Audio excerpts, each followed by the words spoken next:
The key venues from basically really from the 60s. So the town hall was a key venue, and it became one of the venues on the national tour circuit. So if a big band was touring, they would contact me to do a date at Torquay Town Hall. The same with the Festival Hall over at Paynton. So the key venues really were small venues with the Co-op Hall, Scala Hall, Brixham, 400, the Empire Ballroom when I opened that. They were the local ones.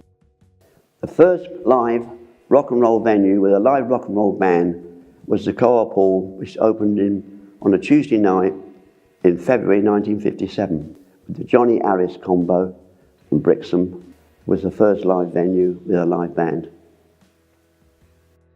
Because I wanted my own venue, not renting halls and that, I looked at many venues or possible sites in the Bay, and the Empire Cinema was a rundown cinema, which very old. I think it was one of the first venues built as a cinema. So I managed to get a lease on it from the owners who lived in Wales. I'm delighted to have somebody take it over.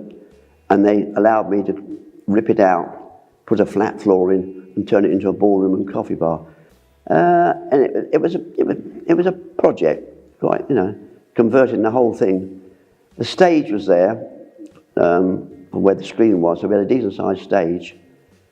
And it was a popular venue.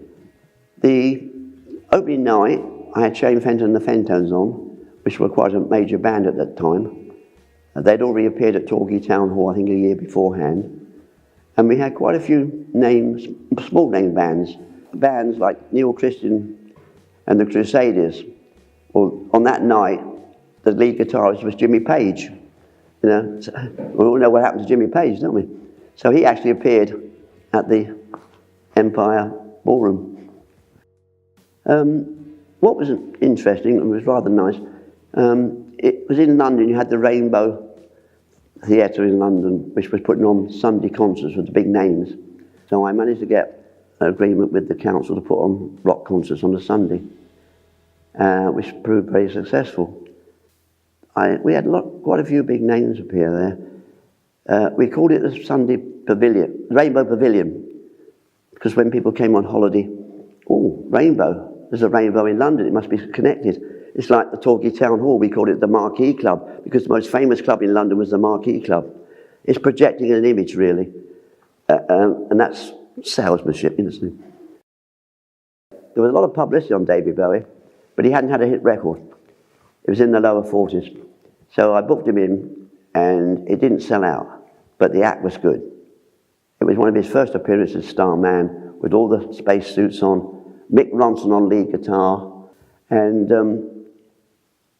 that following Thursday, he went on Top of the Pops and did Starman in all the kit, bang, straight to #1.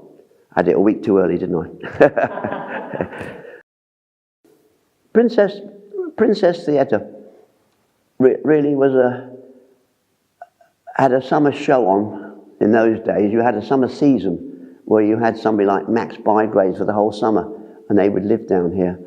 And then on Sunday, the big London companies, Delphont and that, would put a Sunday concert on with a whole lot of stars and that in it. One of the weekends, a Sunday concert on a Sunday at the Princess Theatre was the Beatles. That was the only ever appearance in Torquay they did in Torquay. Other bands up here, there was Bay City Rollers, Sparks, that come to mind. I think there probably was a few others.